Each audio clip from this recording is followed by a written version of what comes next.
નમસ્કાર મિત્રો, સ્વાગત છે તમારું અમારી યુટ્યુબ ચેનલમાં। તો મિત્રો, જીએસસીસીએલ એટલે કે Gujarat state electricity corporation limited દ્વારા વિદ્યુત સહાયકની પોસ્ટ પર ભરતી જાહેર કરવામાં આવેલી છે। તો આ ભરતી વિશે આપણે તમામ માહિતી આજના વિડીયોમાં મેળવી લેશું, પરંતુ તે પહેલા વિડીયો ગમે તો લાઈક અને શેર કરી દેજો, ચેનલમાં નવા હોય તો ચેનલને સબસ્ક્રાઇબ કરી દેજો। તો ચાલો મિત્રો, વિડીયોની શરૂઆત કરીએ।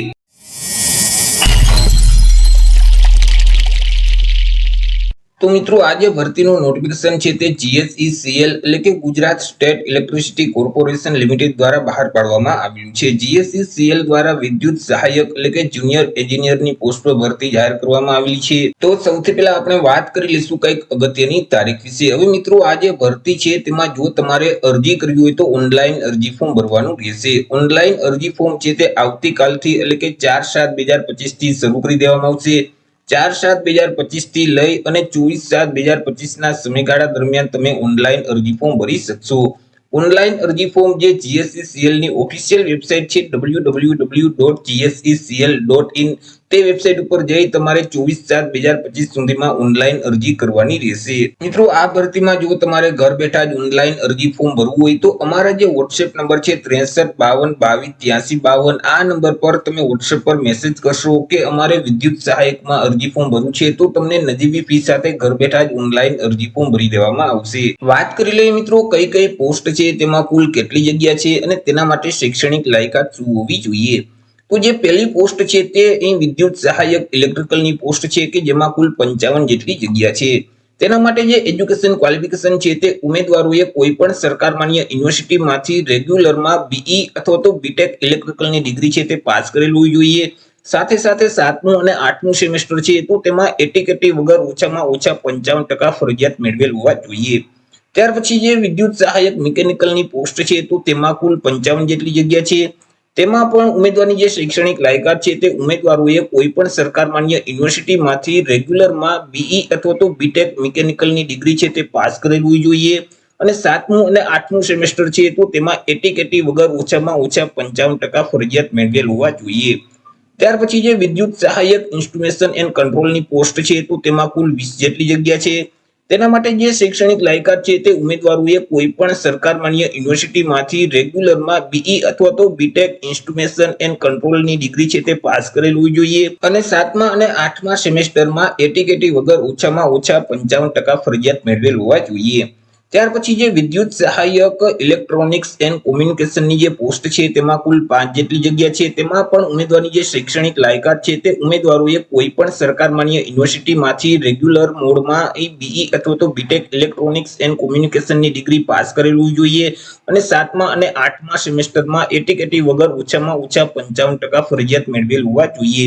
તો આવી રીતે અલગ અલગ 4 પોસ્ટમાં થઈ વિદ્યુત સહાયકની કુલ 135 જેટલી જગ્યા પર આ ભરતી જાહેર કરવામાં આવેલી છે। વાત કરી લઈએ મિત્રો પે સ્કેલ એટલે કે પગાર ધોરણ વિશે કે ઉમેદવારોને કયા પગાર ધોરણ મુજબ પગાર મળવા પાત્ર થશે। તો ઉમેદવારને પ્રથમ 2 વર્ષ સુધી તો ફિક્સ પગાર આપવામાં આવશે કે જેમાં પહેલા વર્ષે દર મહિને ₹48,100 ફિક્સ પગાર મળવા પાત્ર થશે અને બીજા વર્ષે દર મહિને ₹50,700 છે તે પગાર આપવામાં આવશે।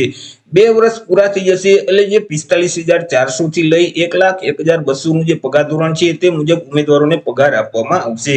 ઉમેદવાર પાસે બેઝિક કોમ્પ્યુટરનું નોલેજ હોવું જોઈએ।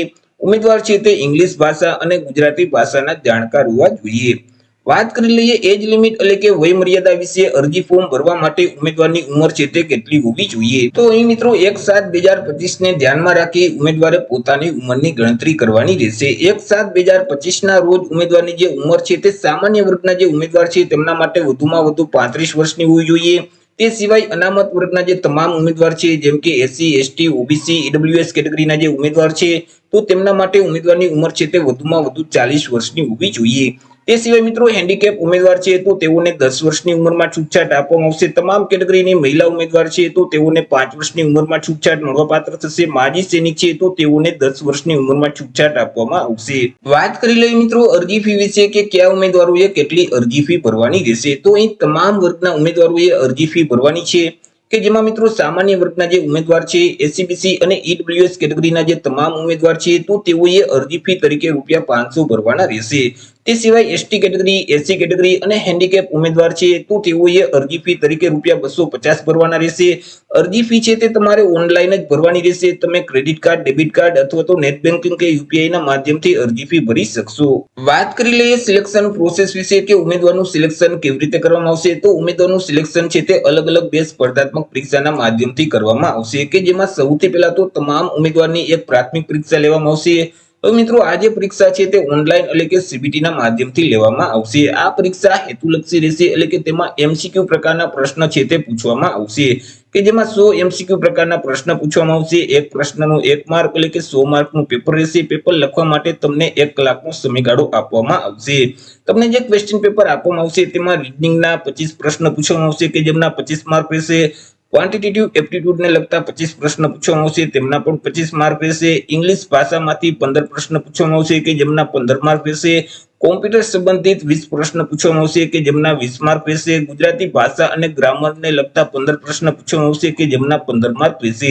આવી રીતે અલગ અલગ 100 એમસીક્યુ પ્રકારના પ્રશ્ન પૂછવામાં આવશે. એક પ્રશ્નનો 1 માર્ક એટલે કે 100 માર્કનું પેપર રહેશે.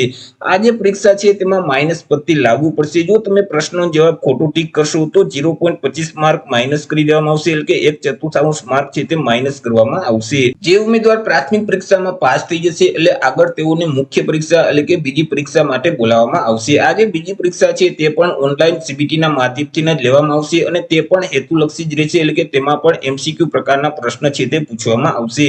કુલ 100 એમસીક્યુ પ્રકારના પ્રશ્ન પૂછવામાં આવશે. એક પ્રશ્નનો 1 માર્ક એટલે કે 100 માર્કનું પેપર રહેશે.